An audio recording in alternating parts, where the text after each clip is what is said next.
Bonjour à tous. Merci beaucoup Yacine et Anselme parce que oui, mais pour démarrer les diapos, si tu veux. D'accord. Pour avoir organisé ces journées puisqu'elles ont été arrêtées pendant tout le Covid et malheureusement ça nous manquait un peu. Donc on est ravis de vous voir et on va discuter un peu de la reprise du sport après ligament croisé. Alors, la récupération après une réparation du ligament croisé, en fait, c'est une histoire d'horloge. Pourquoi c'est une histoire d'horloge? Parce que quand on a une rupture de ligament croisé, vous la voyez ici sur les images, on a donc des ruptures et une interruption de fibres. On voit ici très très bien sur l'image qui est là, vous avez ici les fibres qui vont du fémur jusqu'au tibia et ce sont donc des fibres complètes comme si c'était la ceinture de sécurité de votre voiture qui allait du montant jusqu'au siège et on les voit très bien sur les images qui sont ici. Hein, elles vous sont montrées des fibres qui sont parfaites. Voilà. Et puis quand les choses se passent mal sur le terrain et Nicolas nous l'a montré, ben voilà à peu près ce qui se passe. Et sur la fameuse IRM où il nous a dit qu'il fallait les demander quand les scores étaient adaptés, voilà, on n'a plus de continuité de ces fibres et donc le patient risque d'être instable au sport. Donc sur les images qui sont ici, voilà, on va regarder, hop là, tac, hop, voilà, donc ça c'est une rupture du ligament croisé telle qu'on peut les voir sous arthroscopie. Vous voyez très bien que ces fibres ne croisent plus le ligament croisé postérieur et elles viennent s'effondrer dans l'échancrure. Donc le patient ne pourra pas avoir cette fameuse ceinture de sécurité efficace. Ici, vous allez voir donc qu'est-ce que c'est qu'un ligament croisé natif. Et donc ce ligament croisé natif, il croise bien le croisé postérieur où est le crochet, et puis il démarre sur l'échancrure en avant des deux épines tibiales et il va monter vers la face médiale du condyle latéral. Et vous voyez très bien avec le crochet qu'en soulevant, on a des petits aspects de vaisseaux et que ce sont les vaisseaux qui nourrissent le ligament croisé et ces vaisseaux vont redonner vie à un ligament croisé quand on va le réimplanter. Et ça, c'est quelque chose qui est extrêmement important à obtenir, car s'ils ne sont pas là, le ligament croisé risque de ne pas être viable. Voilà. Donc, qu'est-ce que c'est que la réparation du ligament croisé? Ben, c'est une horloge biologique de fibres, puisqu'il faut mettre des fibres qui vont donc d'un point A à un point B, évidemment, et ça joint donc le tibia au fémur. Donc voilà comment se retrouvent des fibres de collagène avec des fibrilles. Ce sont des fibres de type 1 d'acides aminés et ces fibres de collagène, il faut savoir que à diamètre égal, c'est plus solide que de l'acier. Mais une fois que c'est rompu, c'est foutu. Et donc, on ne peut pas dire au patient, ça sera très important de lui expliquer qu'il n'y a pas de possibilité de rabouter les fils. Si les fibres sont abîmées, elles sont abîmées. Donc, qu'est-ce que c'est que le prélèvement des tendons pour remplacer le ligament croisé? Ben, c'est donc un prélèvement de fibres. Et donc, ce sont exactement les mêmes fibres de collagène de type 1 que l'on va prélever chez le patient. Et donc, on voit très bien ici ce que l'on appelle assez aisément la plume du prélèvement de votre demi-tendineux et on voit ces fibres qui s'étendent un peu comme des nervures d'une feuille et ce sont ces fibres-là qu'il faut amener justement du fémur jusqu'au tibia. Alors, ces fibres, elles sont amenées sur un Graphtec que l'on voit à gauche. Et donc, il y a la réalisation du greffon idéal pour le patient avec les systèmes de fixation qui sont des systèmes de fixation à double suspension. Et donc, vous voyez sur votre image qui est ici, on va se mettre là, tac, tac, tac, voilà. Donc voilà ce que donne un greffon mis en place. Hein. Il croise le ligament croisé postérieur. Vous avez avec le testeur crochet palpateur la solidité de ce greffon. Et ces fibres-là, elles sont donc complètes. Elles vont donc du fémur jusqu'au tibia.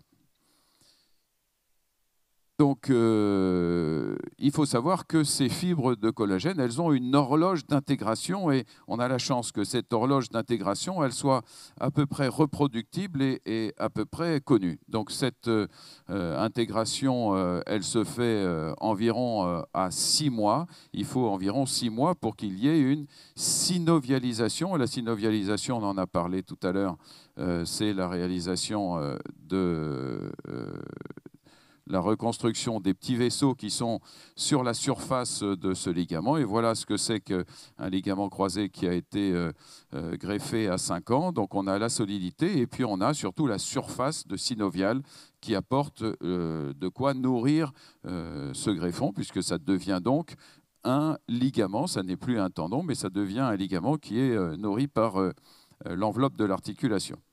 Donc nous, on a quelque chose qui est relativement connu, relativement reproductible et relativement facile à suivre. C'est-à-dire qu'une fois qu'on a mis ce greffon en place, on a une temporalité qui est à peu près correcte à reproduire avec une marche avec appui d'emblée chez le patient. On peut le protéger par une genouillère ou pas, mais on peut le faire marcher tout de suite. On sait qu'on peut lui autoriser le vélo et la natation dans l'axe au bout d'1 mois. La course en ligne dès le 4e mois. Pourquoi? Parce qu'il y a un début d'intégration des fibres sur les surfaces du plateau tibial et sur l'entrée du tunnel du fémur. Ce début d'intégration des fibres de collagène dès le 4e mois va permettre d'avoir donc des activités un peu plus importantes, mais sûrement pas des activités de rotation, de réception de sauts dans des conditions qui sont inadaptées. La viabilité des fibres, on en a parlé, c'est aux alentours du 6e mois par la synovialisation du greffon et c'est à peu près à ce stade-là que les chirurgiens vont effectuer des tests qui peuvent être des tests GNRB, donc une machine qui va reproduire un tiroir antérieur et nous donner à peu près le tiroir, ou une radio avec un télos que nous font nos radiologues ici et qui sont parmi les rares à être capables de le faire. Et ça, c'est quelque chose qui est tout à fait reproductible. Donc nous, on a une horloge qui est correcte et qui est tout à fait bonne pour le patient, à savoir au bout de combien de temps il aura son ligament croisé qui est réparé. Voilà, mais le problème, c'est l'aspect neuromusculaire, parce que là, le temps devient beaucoup, beaucoup plus élastique. Ça dépend énormément des patients, et c'est donc là que la coopération devient primordiale avec les médecins du sport et les kinésithérapeutes. Et pourquoi ? D'abord parce qu'il faut évaluer la perte musculaire du patient. Cette perte musculaire, elle peut être associée aussi à une perte de conditionnement sportif. Et ça, c'est très, très, très important parce que le patient, il va perdre à la fois sur la cuisse qui a été traumatisée, il va perdre d'abord à cause de l'accident, il est mis en décharge, il est mis avec une genouillère et son capital musculaire, il fond comme neige au soleil. Et puis, il va fondre encore un petit peu plus si on lui prend 1 ou 2 tendons derrière la cuisse, puisque forcément, c'est l'équivalent d'un claquage musculaire. Et donc, il va perdre de la fonction musculaire. Mais il va perdre aussi, évidemment, de l'autre côté, parce que s'il ne s'entraîne plus, s'il n'a plus d'activité sportive, même si la deuxième cuisse n'a pas été traumatisée, elle perd elle aussi. Donc, de toute façon, il perd déjà un niveau parce qu'il ne travaille plus musculairement, il perd un deuxième niveau parce qu'il a été traumatisé, il perd un troisième niveau parce qu'il a été greffé, et que cette greffe, il faut la prendre quelque part. Donc, quels sont les écueils au suivi de ce reconditionnement?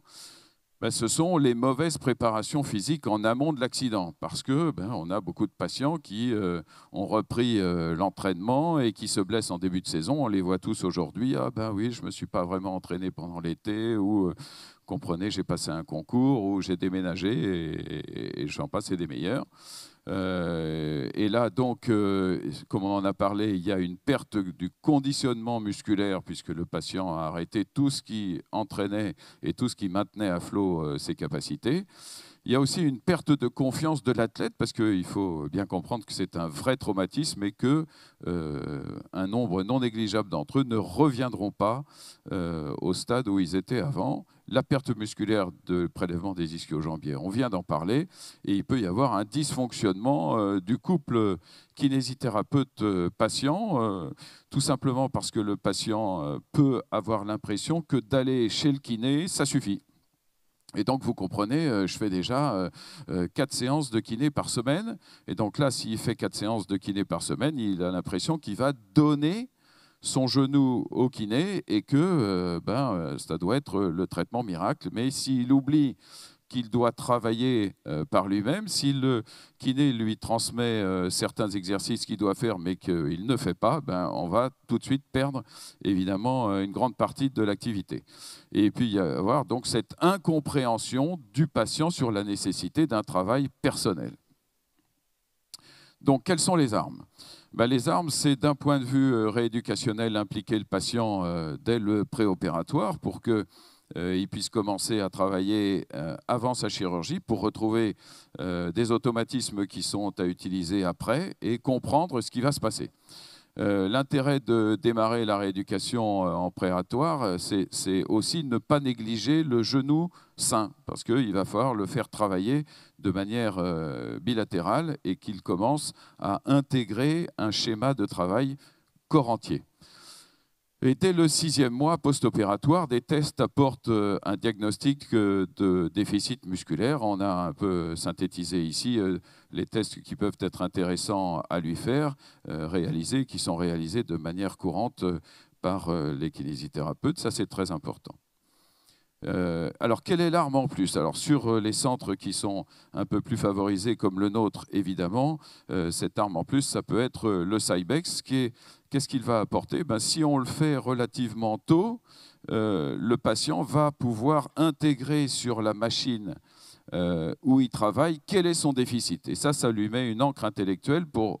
Voilà, il voit sur la machine, j'ai 30% de déficit, voilà, ça s'imprime qu'il a donc un travail à faire de 30% de récupération.